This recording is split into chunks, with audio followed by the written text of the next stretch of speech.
breaking news. This is News Channel 5 this morning.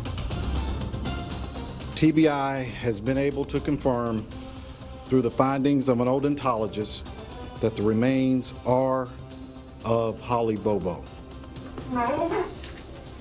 After 3 long years, Holly Bobo's remains have been found. It was announced last night live on News Channel 5 at 10. The skull found Sunday is indeed that of Holly Bobo's. For more on this breaking story, let's go straight to News Channel 5's Deja Knight, live in Decatur County this morning with obviously the biggest break we've seen in this case in 3 years. It really is, Steve, but there's still a long way to go in this investigation. But you're right, this is a giant leap forward for those trying to figure out exactly what happened to Holly Bobo. So last night, a forensic team out of Memphis, they confirmed that that skull found in the woods over in Holiday did belong to Holly Bobo. It was found by 2 men close to the County Corner Road area in Holiday Sunday morning. They called authorities immediately after stumbling upon it, saying it wasn't buried, but it was laying in a heavily wooded area. This is just 6 miles away from one of her accused killers' homes, Zachary Adams. Now, Holly was last seen at her home by her brother when he says she was taken into the woods by a man dressed in camouflage back in 2011. The TBI and the sheriff's office say they are going to continue to search this area extensively, probably already searching it right now that it's daylight, for any other remains, and no one will be allowed inside that area until it's completely cleared by authorities. Now, the Decatur County Sheriff, who personally knows the Bobo family, said that this investigation will not stop until every person involved is brought to justice.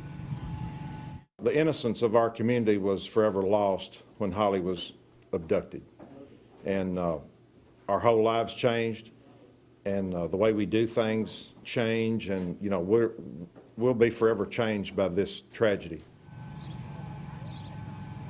We are expecting to hear from Holly's family for the first time since this discovery. A little bit later today, we're expecting to hear from them around noon. And we also heard from the district attorney from this area last night. He says he's already considering pursuing the death penalty for those who are charged with murder in this case. Of course, he's going to collaborate with Holly Bobo's family, and that decision will come in just a few weeks. We're live in Decatur County. Deja Knight, News Channel 5 HD. Deja, thank you. The revelations from overnight will certainly have an impact on the legal case against the men facing charges with Holly's murder. Zach Adams, in particular, the first charged in the case. Investigators say he's the one who kidnapped and later murdered Holly back in April 2011.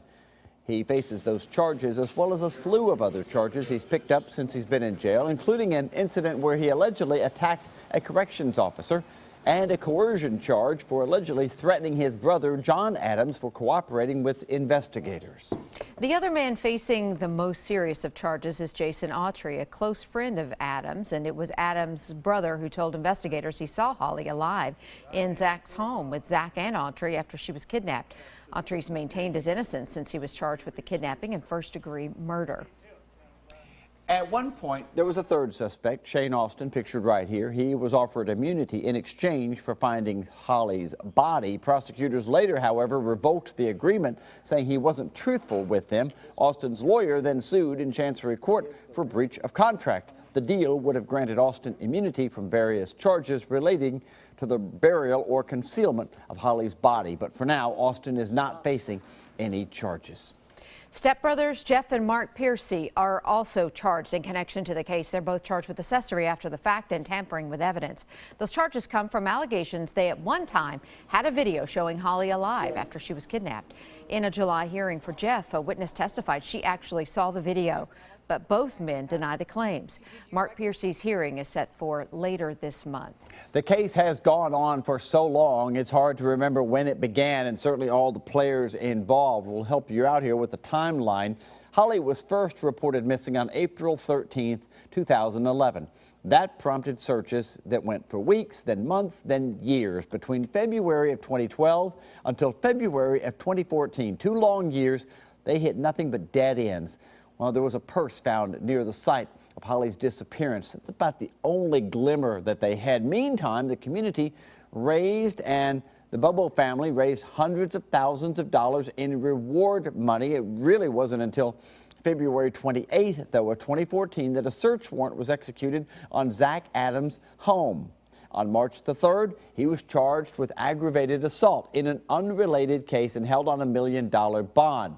They searched his property, and 2 days later, March 5th, he was formally charged with Holly's murder and kidnapping. Those same charges were leveled against his friend Jason Autry on April 29th. And then, of course, the major development this past Sunday when a couple of hunters looking for ginseng out in the woods stumbled upon the skull along County Corner Road. That's in Holiday. And of course, last night, live on our air, TBI officials confirming that the skull that was found over the weekend did belong to Holly Bobo.